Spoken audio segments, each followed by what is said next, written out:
Hey there, it's Clay with modernlove.life, and in this video we're going to be talking about 5 unique qualities your ex finds super attractive. Now, of course, having a hot bod and all that can help you, but beyond all of that, these are some things that can really help you to come across and present a strong, desirable impression with your ex or really with anyone else for that matter. The first one is going to be living into your own values. Now, you know, we all have different values in life, whatever those are. For me, I like spending time with my family. I like traveling. I know it's a little bit weird right now because it's 2021, but I do like traveling, being you know, a good contribution to the world and all of that sort of stuff. There's some other things as well, but you know, figure out what your values are and go ahead and live into those. Those are just my values. Those are just some of my values. What are your values? I don't know. You're a completely different person than me. Maybe it's something like that. Maybe it's something totally different, but go ahead and figure out what those values are and live into them as much as possible. Because the more you actually live into your values, the higher you will raise your own value, both in your own eyes and also in other people's eyes. And also, you know, the more you live into your own values, the higher your self-esteem is going to be, the more passionately you're going to live your life, the more passionate you're going to be when you're talking to other people about what you're doing, what's new with you and all that sort of stuff. And the more likely you are to actually go somewhere in life. Not just, I'm just like actually physically go somewhere, but, you know, go and make something of yourself that's meaningful to you based off of whatever those values might be. And so this is very attractive to a lot of people, especially your ex, especially to other people out there. Definitely make sure that you're identifying what your values are and living into those values as much as you can. Number 2 here is being emotionally vulnerable or owning your own feelings.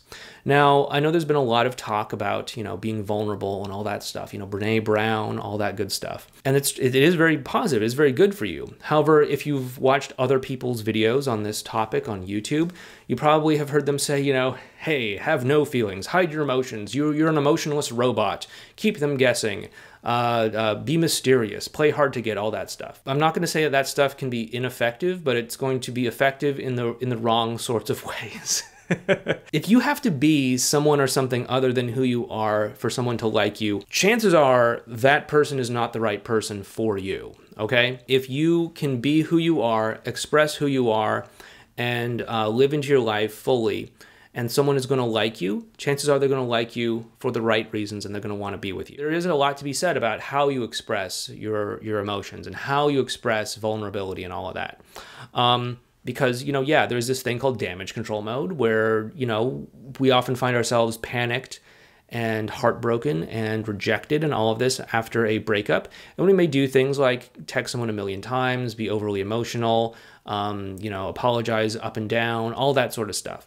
Now, this is not the kind of vulnerability that I'd recommend that you have, because this kind of vulnerability is saying like, hey, I'm feeling this way and it's because of you. You are causing me to feel this way. You are doing this to me. Why are you doing this to me? I don't want you to do this to me. I want you to do something else to me instead. But basically, you're making your emotional state someone else's responsibility. However, if you are able to take responsibility for your own emotions, that is what we'd call positive vulnerability. And of course, we also want to make the distinction as well, too, of being someone who is experiencing emotion versus someone who is inundated and overwhelmed with an emotion. Like, it's totally fine to be like, hey, here I am. I'm who I am. I'm living my own values. I'm living my life. And I also happen to feel disappointed, sad, frustrated, upset, whatever. Versus like, I am just overwhelmed with depression. I can't get myself to do anything. I'm so sad. I can't live my life. All that sort of stuff. It's one thing to be totally overwhelmed with an emotion where the emotion eclipses who you are versus like, here I am and I am a human being who's having a totally normal human experience and I happen to feel this way. That's an important distinction there. Number 3, take care of yourself, whatever that means, you know? If you need to exercise, go ahead and exercise. If you need to eat right, go ahead and eat right. If you need to take some time to relax and de-stress, go ahead and take some time to relax and de-stress. If you need to take some time to fix things up with your family, go ahead and fix things up with your family. But do what you need to do to take care of yourself. Actually treat yourself like you're someone that you actually care about. Do what you need to do as if you were someone that you actually loved, as if you were like a really good friend that you would, you know, say, hey, I think you need to do this, and actually do that for yourself.